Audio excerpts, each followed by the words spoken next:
पांडाल में बैठे मेरे छात्रों, हजारों हजार की संख्या में तुम बैठे हो, तुम भी याद रखो इस बात को।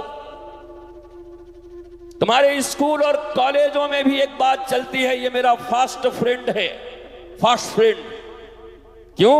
बोला मेरे अच्छे में बुरे में, मैं सही हूं गलत हूं, सब समय मेरे साथ रहता है। और ये बड़ा खतरनाक है, फ्रेंड नहीं दुश्मन है तुम्हारा।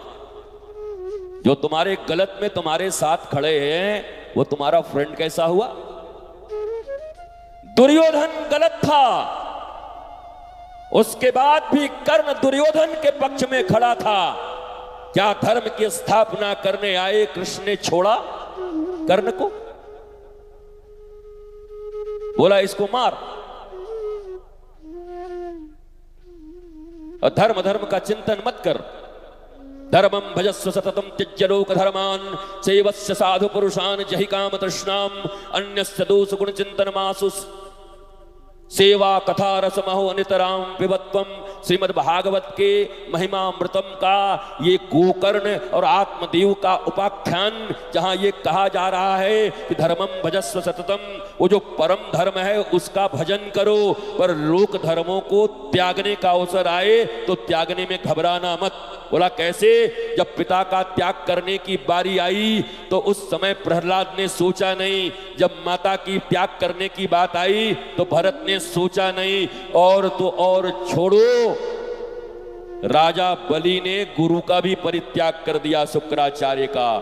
कहा गोविंद सामने खड़े हैं और तुम देने से भी मना कर रहे हो। गुरुजी तुम ठीक नहीं पढ़ा रहे हो, मुझे गड़बड़ पढ़ा रहे हो। तो वहां पर परित्याग की भावना दिखाई गई।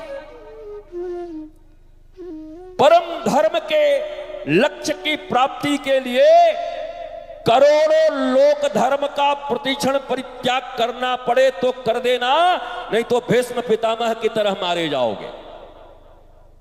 भीष्म पितामह ने लोक धर्म को अपनाया, साक्षात धर्म संस्थापनार्थाय संभवामि युगे युगे रामो विग्रहवान धर्म। श्रीमद् वाल्मीकि रामायण।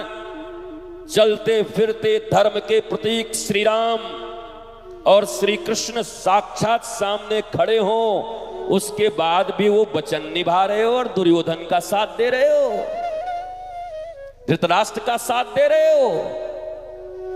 भगवान ने कहा इनकी भी मृत्यु तय करो, क्योंकि इन्हें धर्म का ज्ञान नहीं है, ये पक्षपाती हैं, ये अपने लिए हुए वचन को धर्म से भी बड़ा मानते हैं। हमारा व्यक्तिगत मान, पद, प्रतिष्ठा, अभिमान, ये कभी भी राष्ट्र सम्मान से ऊपर नहीं हो सकता।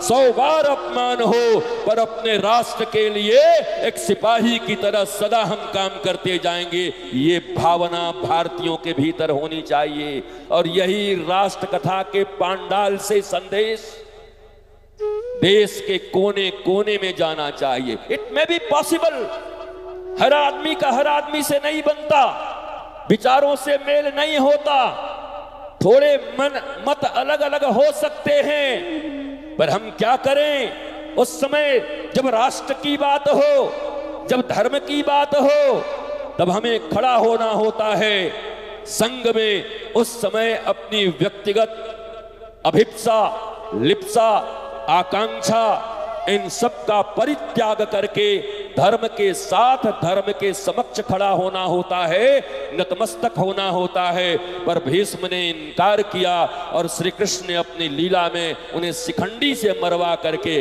कि तुम्हारे लिए तो शिखंडी ही काफी है, क्योंकि तुम साक्षात धर्म को देखने के बाद भी अपनी प्रतिष्ठा में अटके हुए हो कि हमने वचन दिया है, हम वचन का मान रखेंगे। राष्ट्र चिंतित राष्ट्र के लोग पीड़ित हैं। इस दुर्योधन के शासन में कोई भी व्यक्ति आनंदित नहीं है, चारों तरफ हाहाकार मचा है। तुम धर्म धुरंधर हो भीष्म पितामह, साक्षात श्री कृष्ण धर्म की स्थापना करने के लिए पांडवों के साथ खड़े हैं, उसके बाद भी तुम एक दिए हुए वचन का मान रखने के लिए कृष्ण का विरोध कर रहे हो, धर्म का विरोध कर रहे हो। हमारे तुम्हारे व्यक्तिगत जीवन में भी ऐसे बहुत अवसर आते हैं, और हम क्या करते हैं? हम क्या करते हैं? हम क्या चुनते हैं? नहीं नहीं नहीं, हमने तो वचन दिया है। तुम्हारा वचन परम धर्म से बड़ा है, राष्ट्र धर्म से बड़ा है? नहीं नहीं नहीं नहीं नहीं, वो तो हमारे अपने हैं। तुम्हारा अपना पराया राष्ट्र से बड़ा है, धर्म से बड़ा है? इतनी औदार्यता, इतना ज्ञान, इतना मीमांसात्मक बुद्धि और विवेक जिस व्यक्ति के भीतर होता है, वही एक नागरिक भी कहलाने का अधिकार है। नहीं तो भीड़ और भाड़ जिस शब्द का हम प्रयोग करते हैं, लोग कहते हैं ना, कथा में खूब भीड़ भाड़ हो रही है। भीड़ तो समझ में आता है, भाड़ कौन है? बोलो, ये भीड़ के साथ भाड़ क्यों लगा रहता है? अब गर्दन नीचे कर दी। तुम भी तो कहते हो बहुत भीड़ भाड़ हुई। भीड़ तो समझ आती है, भाड़ कौन है? ये वही लोग हैं जो परम धर्म को छोड़कर अपने लौकिक धर्म का, लौकिक ड्यूटी का पालन करने के लिए राष्ट्र धर्म का परित्याग कर दें, परम धर्म का परित्याग कर दें। ऐसे लोगों को ही भीड़ में खड़ा हुआ भाड़ कहा जाता है। और बाकी भीड़ तो धर्म के पक्ष में है, और धर्म के पक्ष में कभी भीड़ खड़ी नहीं होती। धर्म के पक्ष में इंडिविजुअल अकेला खड़ा होना होता है। सारी भीड़ भी उधर हो तब भी हम खड़े रहेंगे।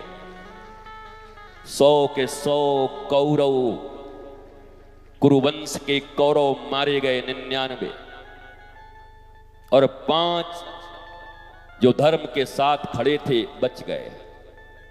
संख्या नहीं जीतती। यद्यपि लोकतंत्र में संख्या बल का बड़ा महत्व है, धर्म की स्थापना में भी संख्या बल ठीक न रही तो चाह के तड़प के रह जाओगे, पर नहीं कर पाओगे, क्योंकि ये लोकतंत्र है, डेमोक्रेसी।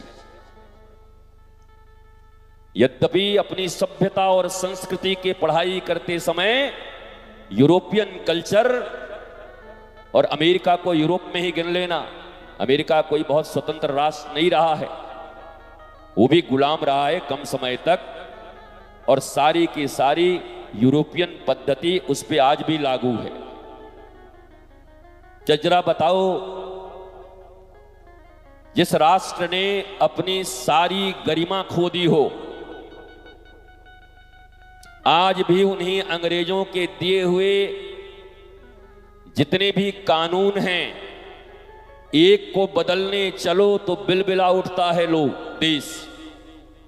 अंग्रेजों के थोपे कानून को कोई बदलने का साहस भी करता है तो अपने व्यक्तिगत स्वार्थ में हम बिलबिला उठते हैं कि ये कानून कैसे बदलेगा।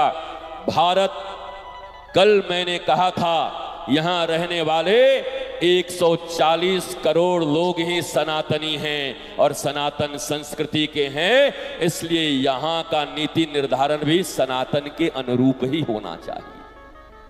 सनातन कोई एक पक्ष नहीं है, सनातन कोई एक कास्ट, क्रीड एंड रिलीजन का मामला नहीं है। मत अलग हैं, हजारों हो सकते हैं, और ये आज थोड़े ही हैं, राम जी के समय से हैं। नाना मुनि नाना मत, जितने मुनि थे उतने मत थे, सब ऋषि एक साथ थोड़े ही थे। भगवान राम के 2 गुरु, एक विश्वामित्र और एक वशिष्ठ, दोनों में 36 का आंकड़ा था। अब बताओ, बुरा लग गया कि जानकारी नहीं है? दोनों में कभी 36 का आंकड़ा रहा है ना, दोनों विरुद्ध रहे हैं ना। नाना मुनि नाना मत। नारद कुछ और करते, ऋभु कुछ और करते, अंगिरा कुछ और करते। कोई आजकल कहते हैं महात्मा लोग क्रोध करते हैं क्या? गुरु जी को भी क्रोध आता है क्या? दुर्वासा कौन थे? नाम सुना है? अंधेरी रातों में सुनसान राहों पर शहंशाह निकलता है, कौन थे दुर्वासा? हाँ? नाक पर क्रोध होता था।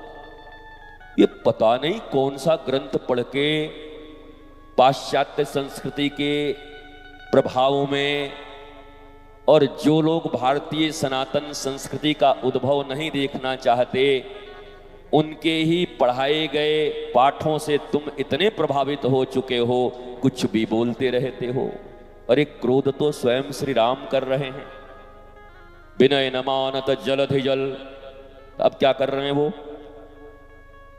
जब अवतार पुरुष भगवान ही क्रोध कर रहे हैं, काम क्रोध मद मोह लोभ मात्सर्य, ये 6 वृत्तियां कोई माई का लाल पैदा नहीं हुआ जो ये कह दे कि मैंने इसे रोक दिया है, मैंने मिटा दिया है।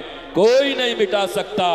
इनका प्रयोग धर्म के लिए करना है, इन्हें एडजस्ट करना है।